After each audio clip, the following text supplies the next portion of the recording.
Did you get it?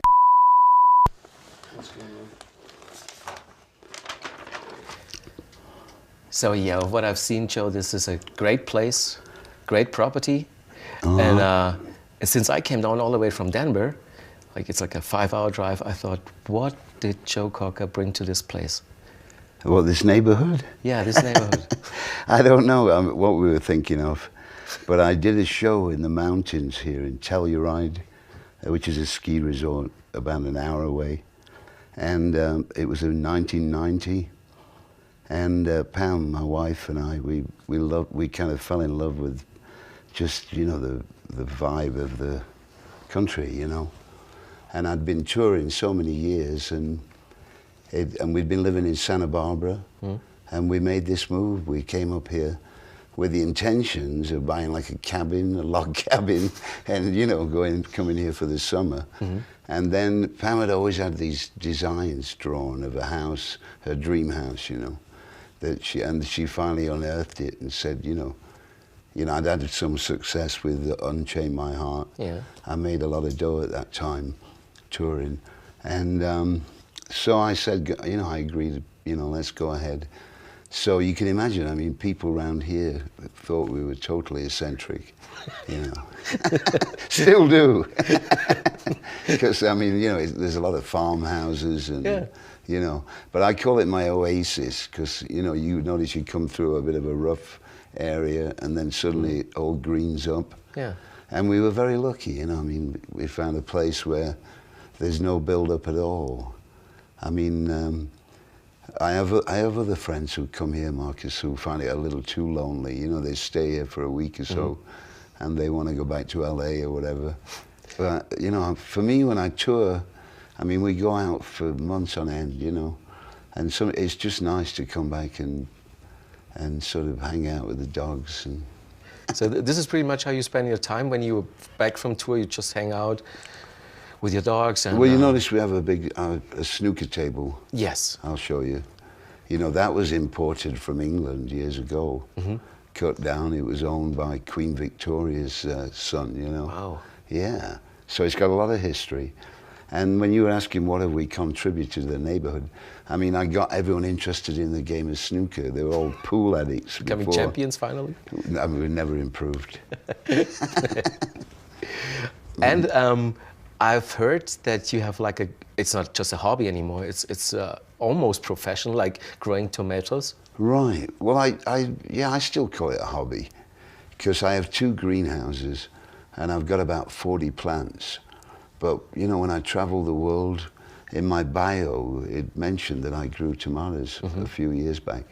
And I would play these little town squares like in Bonn and places, you know, not small, I mean, just small towns. Yeah. And the mayor or somebody would come to the venue and say, here, Joe, I have seeds for you to take home to. Do you have an interest in gardening? Have you always had one? My dad had a greenhouse when I was a kid. And he used to take me on Sunday afternoons. And I kind of got hypnotized. There's a smell to the plants, you know. They're a vine. And I just, you know, thought, it came back as a distant memory, you know, and I thought maybe I'll try growing them from seed. And now I've been doing it 22 years. And, you know, you get good at things when you trial and error, you know. Now, you mentioned your dad. Going way back now, what would be your most vivid childhood memories? Yeah, we had a pretty, you know, I have a brother who's about 3 years older than me, and we had a pretty nice upbringing. We didn't have much money, but we were on the edge of Sheffield, England, which was industrial at the time, and we were almost in the countryside there, and you know, in a back-to-back house. But it was, I mean, you know, I didn't make it to grammar school. You know, I mean, I was a bit of a bad lad even then, you know. Your parents always were very supportive with what you were doing. I understand that you even rehearsed in the living room when you first started playing music. Correct, yeah. Wasn't that annoying for them? It was. I used to try and, I had a drum kit, you know, And I used to play till about, my dad would come home from work at 6, and he used to hate to see me still playing the drums. He would expect me to have packed it all up by the time, you know, but once in a while I'd get a bit carried away and I'd still be there doing, I mean, he never came to a show in all my, you know, my mother was a drinker, you know, my dad wasn't. So the only time he ever saw me perform was on Top of the Pops on English TV. Now you just mentioned the support of your mother. She was particularly supportive, I believe. What exactly did she do to support you in that time? Well, she always, you know, like I was saying, I didn't do well at school. I was a bit rebellious, you know. And she could tell that, you know, because I was about 13 when I started hearing rock and roll records from the States, you know. And she knew it was in my blood to do it, you know. She'd hear me singing around the house. And so she was, you know, I mean, I don't know, I had a friend who would come around with a guitar and we'd sing in the garden and wake the whole neighborhood up, you know, singing Lonnie Donegan tunes. And yeah, she kind of, you know, because a lot of times my dad would say, you know, get a proper job, you know, and I would always like because I was a gas fitter for many years. Okay. 5 years. And I never got my papers at the end, you know. I had a record out in '64 called I'll Cry Instead. It was a strange thing, you know, because I got a record deal with Decca when the Beatles first came on the scene, you know. And they sent me all these songs because I did a thing in Manchester, like a demo, you know, with a group, Van Sarnel and the Avengers. And so they gave me this, you know, shot at doing a record. But then they chickened out at the last minute because I was going to I did a version of Georgia on My Mind, you know, the old Ray Charles hit. And then they kind of panicked. They didn't want to release it, you know, that there was a guy who turned the Beatles down. Dick Rowe was running Decca Records, and he said, no, you know, it's far too, you know, soul, we don't want any soul, you know. He's the man of good decisions, obviously. Well, it was a beautiful orchestration and everything, but he hurriedly had me go back to London and record a cover of the Beatles, which was ironic, you know, because 3 years later I did A Little Help from My Friends, you know. Correct. But that record died in '64. And it was like my dad said, you know, okay, you've had your shot. You know, it was a bit like stardom today with the idol shows, you know what I mean? It was like, it was more or less, you know, okay, you had to go, forget it now, go back to being a gas man. Yeah. But I'd had a taste of a different life and I didn't want to. Now, after you had your first success and you had fans coming over to your house, I understand that your mom even had them invited for tea? Yes, she did that with people who would come over from Holland and different places, you know. It's very so nice lady, yeah. Now, before we get to the start of your career, there was this one-time concert when you were 12, and you were actually in the audience because your brother was playing, right? Or a friend of his brother was playing? No, my brother had a skiffle group. Right. Yes. And they were called the Headlanders. And it was like, you know, where they had a washboard, you know, instead of drums, you know, my brother was playing all that for rhythm. And it was before my voice had broken, you know. And the most interesting thing of that was that a big talent competition came through Sheffield, and I wanted to sing with the band, with my brother's band, and they wanted to make it on their own, you know. And they made it to the semi, I think, the semi-final part, and lost.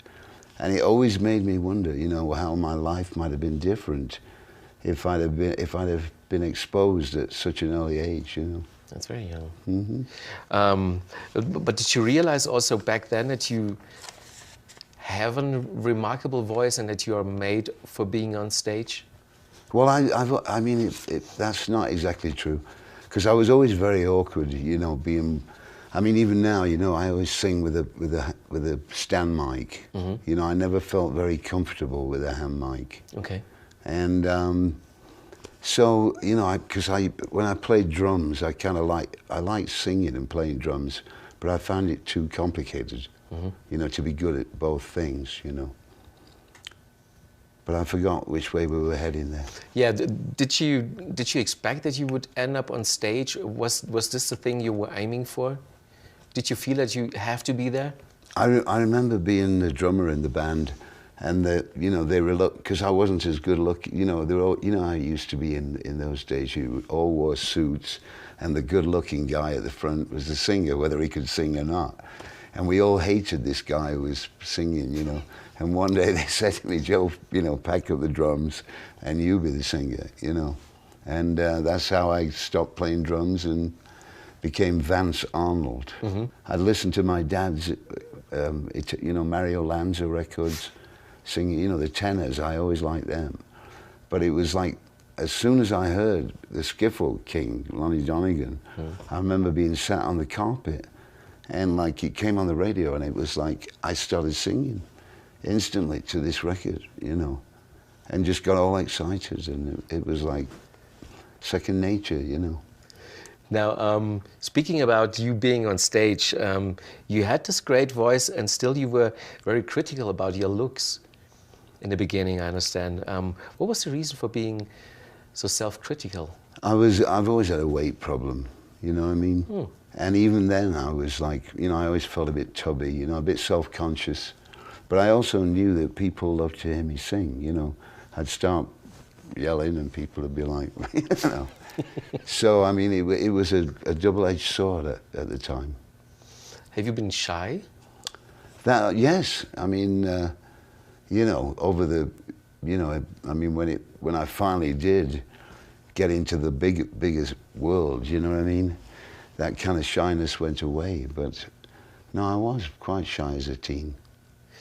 And around that time, I understand that Ray Charles was a role model for you, and you adored him. Yeah.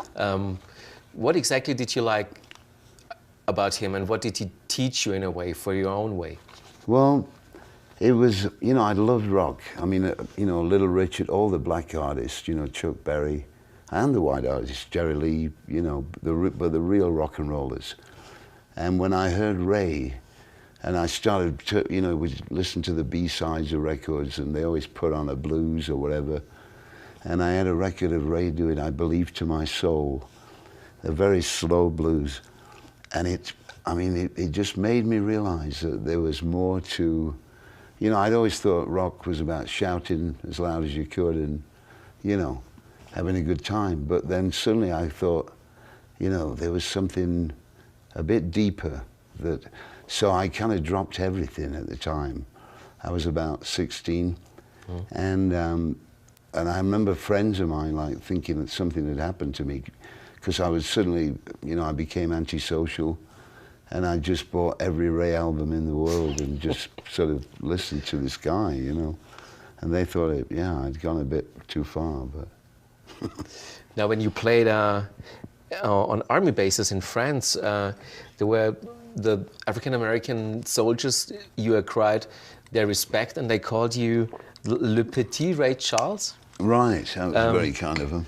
Yeah, it was very kind. What did that mean to you? Well, because I did a few Ray songs, and they were funny times. I mean, we went over from England, and I used to play after doing the shows for the soldiers. We would go to this bar late about 4 in the morning to pay for our rent. If I did a couple of hours there, they would let us stay at this chateau free. And that's where all the real heavy soldiers came in, all the black guys. And they, you know, I used to do a few arrays, like a song called Hard Times that they loved to hear me do. And, you know, they gave me that little moniker. Good compliment. Now, speaking about the time when you did your first record, your very first record didn't do very well. But then again, you probably didn't think about giving up your dreams, although you had to do side jobs. To be honest, Marcus, you know, after that record died, I mean, I did feel like I'd blown it, you know, that I'd missed my chance. Completely?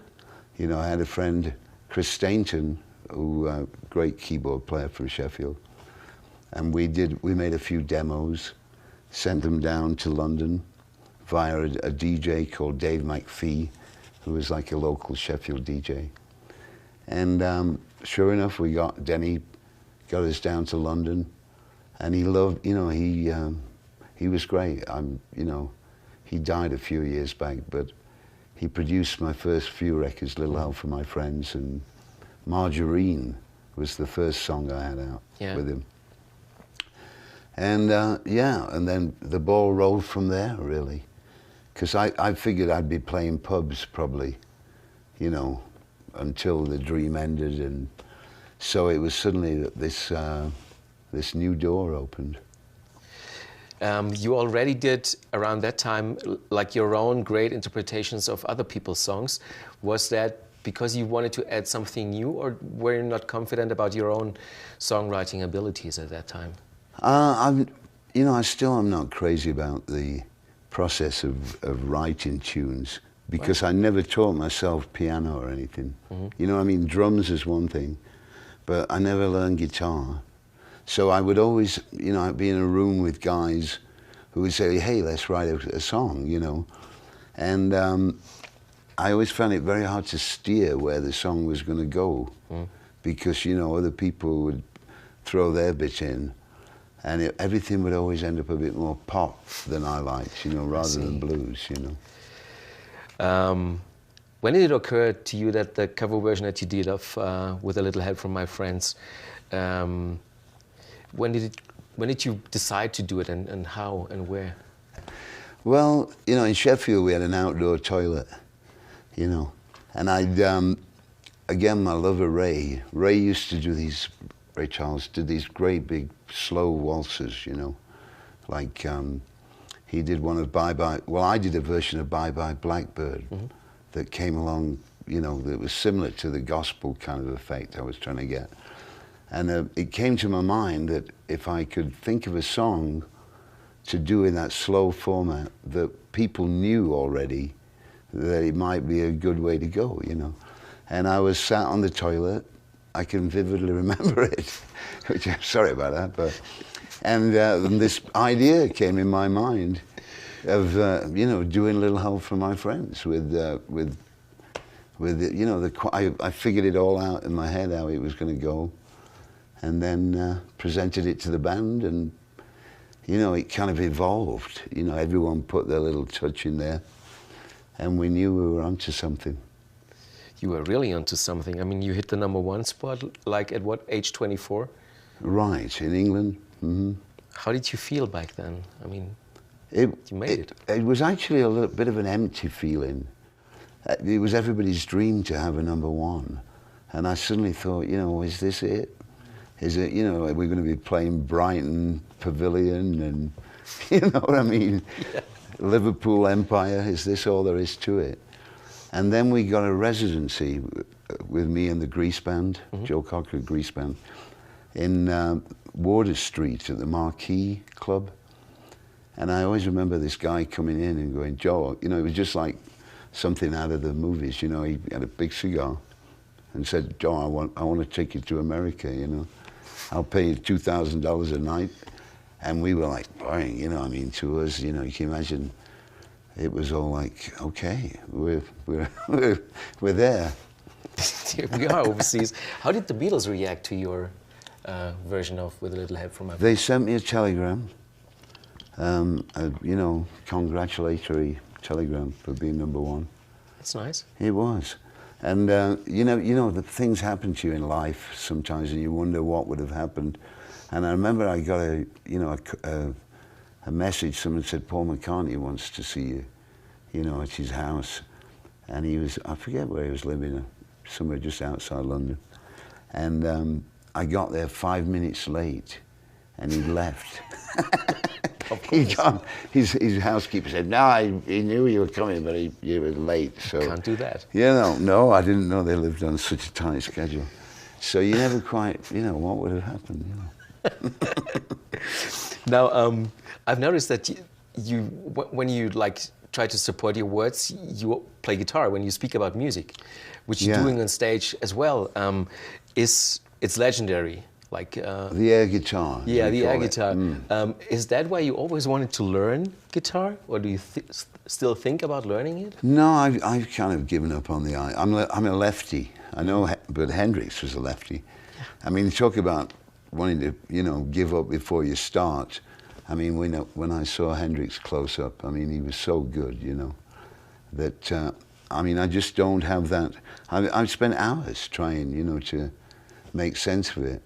It's almost like the singing world is a different world. I mean, I know, so, you know, a lot of great artists like Steve Winwood and Clapton, you know, who were around who could do both things, you know. But it was, it's a gift I wasn't given. Well, they are gifted, but then again, you probably are the inventor of the air guitar. Nobody has done it before. No, I don't do so much of it anymore, but... Yeah, but you were the first one. Hey. Now, you already touched the subject going to the US for the first time in 1969. When you were there, like the motherland of blues music, was it how you expected it to be?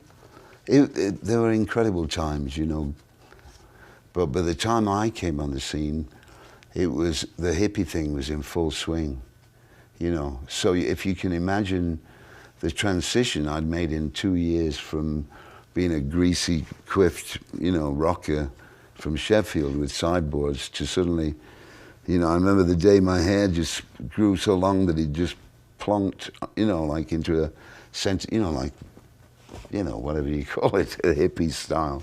Yeah. And all these clothes, you know, all the beautiful clothes suddenly came on the scene. I lost all the weight I've been, you know, for a while. And we were the beautiful people, you know. And it really was a magical time to be in America. With Woodstock being one of the highlights, when it happened, what kind of experience was it? And was it that you noticed that could be a milestone of your career? We'd start playing to bigger and bigger crowds. And again, like having only played to pubs to 200 people, you know, and suddenly you're playing to 10,000, then to 50,000.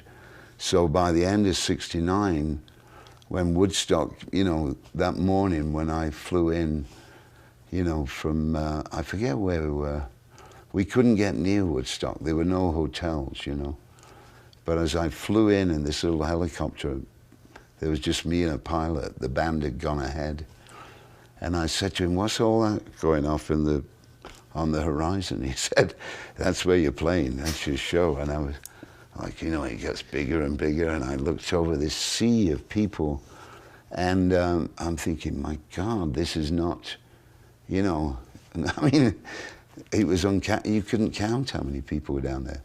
But I got out of the helicopter, and my manager, Michael Lang at the time, said, Joe, are you ready? And I said, sure. And I got out of the helicopter and just walked up the steps, and the band were already in tune, and we went straight into it.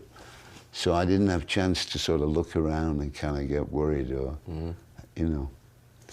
And then how did it feel for you? I mean, you certainly left an impression there. Yeah. We had a good day. I mean, we were on pretty early in the day. I think it was, you know, like 11:30 or something like that. And I found out later I was the only guy in the band who hadn't taken acid. Oh. You know, I was a bit mad about it, saying, thank you, guys.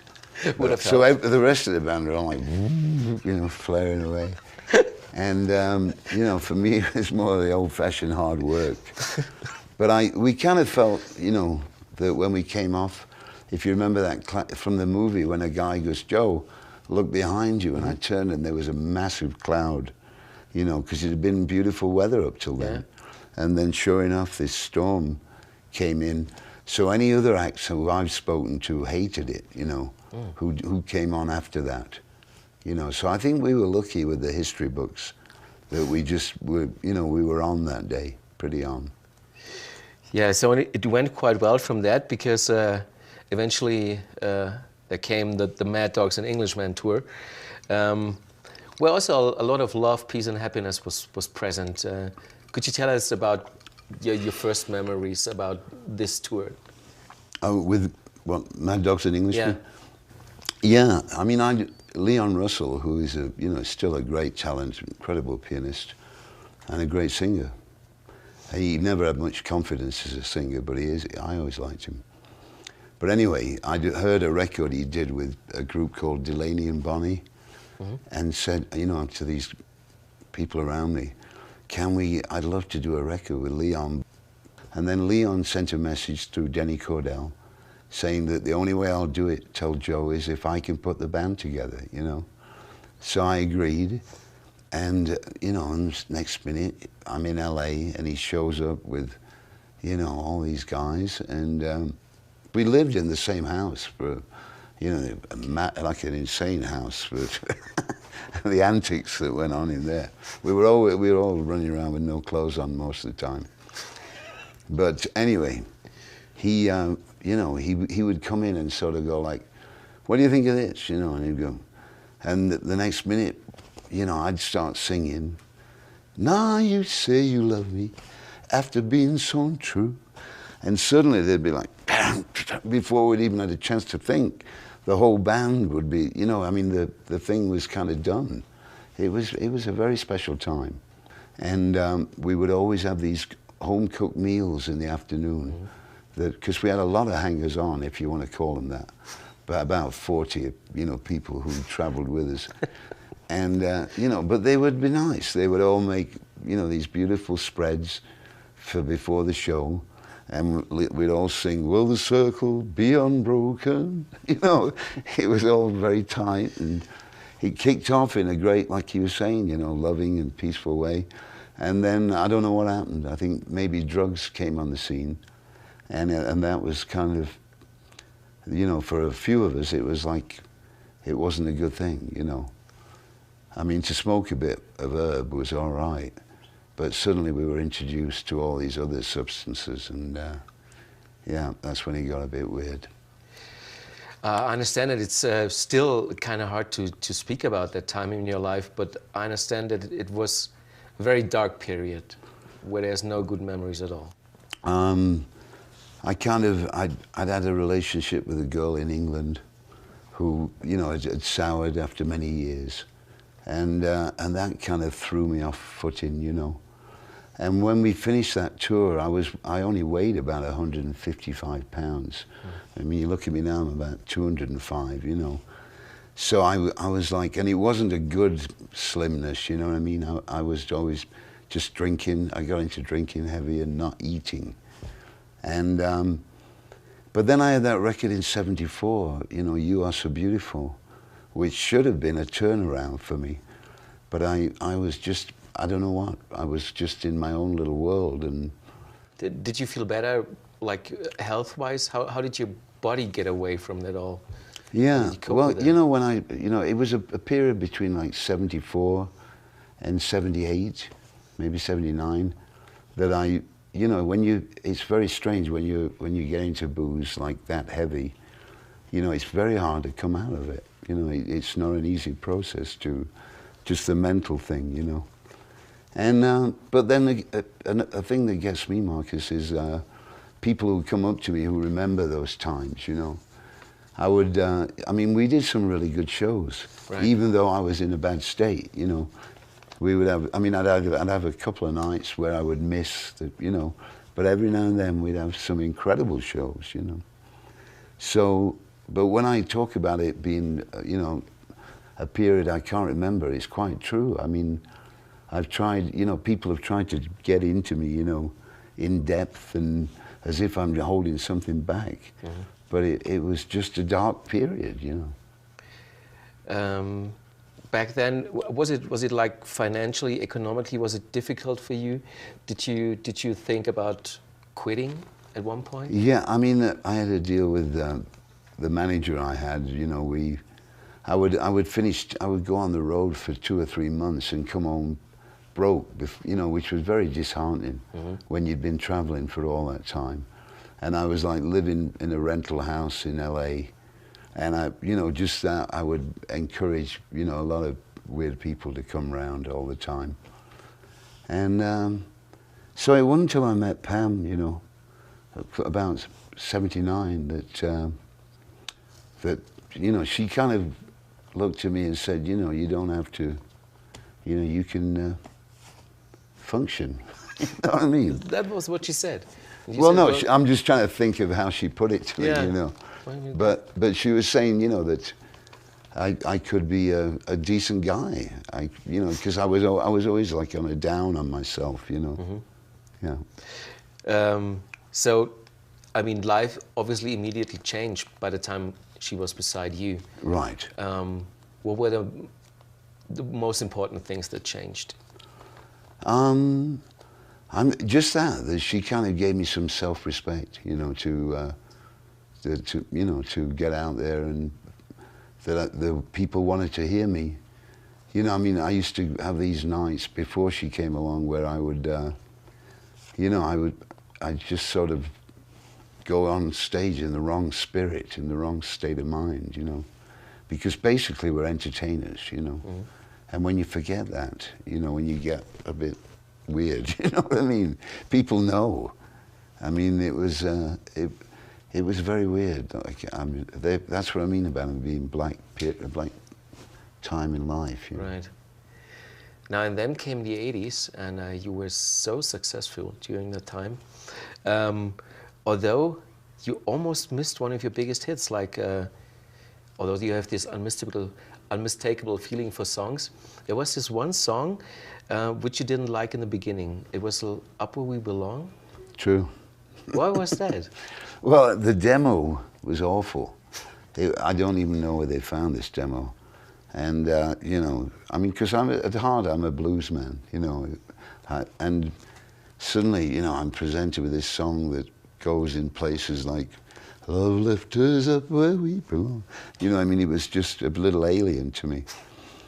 And I'm trying to think of the name of the producer, but he came along and he was so convinced, you know, that we could have a hit with this record if I did it, you know, if I just listened to it a little more. We still have an argument with Jennifer Warnes. She claims that she was the one who got me involved. And I swear to God, when I did it, I did the whole tune on my own with no girl, you know. Okay. And then we talked about who to get in, what kind of singer to get in.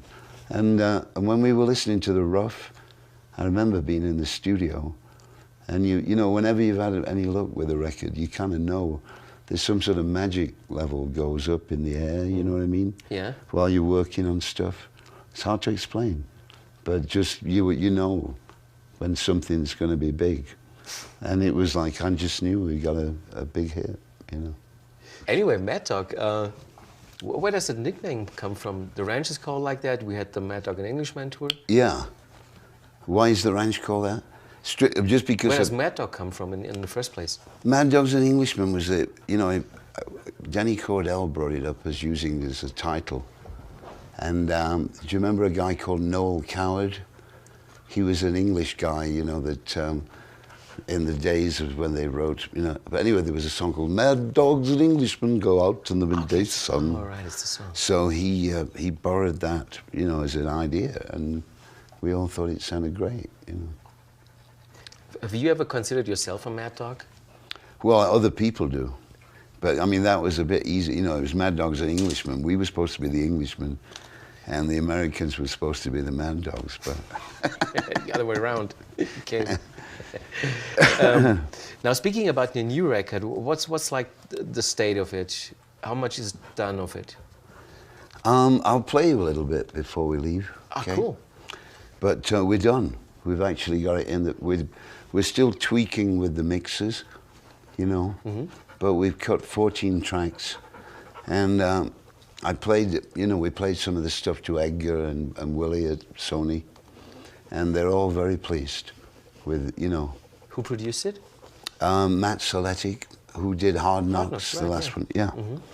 And pretty much the same cats, you know, Jamie Mahoberick, on, you know, Chris Chaney, you know, I'd always like to work with a real band. Mm-hmm. And then we had all the clever, you know, the weird stuff and the, you know, the weird thing. I mean, really, some of the noises Matt finds scare me sometimes, you know. with all the sound selection you can get to put on records now. But it's a tough haul, because it's been about 6 months in the process. Where did you record it? Did you have to travel a lot? Yeah, I'd commute from here to LA. It's a little difficult because you always have to take a prop, 2 props to get down to LA. Yeah. But the nice thing is, like, when I live up here, with the mountain air, when I first go into the studio, I always have all this spare breath, which I don't have much. As you get older, that's one thing you start losing is your lungs. I don't know why, but you don't have as much breathing power as you do when you're young. But when I go down to the studio, they love to get me in there straight away, because I have all this. You make red corpuscles. Because we're so high up? Yeah. I see. And anyway, I mean, we got sent over 60 tunes from writers all over the place, and ended up with 14 tracks. And because I'm 68, and I mean, they don't kind of understand, but subject matter, you know what I mean? I got sent a song called Steam, okay, baby, let's wallow in the steam, but you've got to make things realistic, and a lot of tunes I were just, because now you've got a lot of young writers who form little clinics, you know what I mean, and they send you, I think someone says to them, we got to write a song for Joe, and they go, okay, let's all get in not necessarily in a room now, they'll do it over the internet, you know what I mean? Yeah. And then they'll send you this song like you're supposed to fall over and go, my God, that's so good. So that when I don't like them, everyone starts getting itchy, Like, I mean, it took a lot of work just to get, down. But I think we've done well. So, but there weren't any plans like you did on Hard Knocks, like write stuff yourself? Well, I didn't really write anything on Hard Knocks, But you contributed in a way. Yeah, but I always bend songs around sometimes, just to suit how I, do. If the writer doesn't mind, Okay. I'll just do little lyric changes, They're probably not that. I mean, they should be honored, like when you take a song from them. Well, I respect their view on it too, Yeah. We have. I'll play you this new song that's called "Fire It Up." That the writer didn't want us to mess with the words, and I didn't, but Matt did. He thought we should change some of the lyrics, but Okay. Yeah, I'm curious to hear that. Well, I'd say it'd be great if you could show us around the place, Marcus. if you see the stuff that's important for you here, and I'm looking very much forward to hearing that song. Great, man. All right. So we do one after the other. Cool. Okay.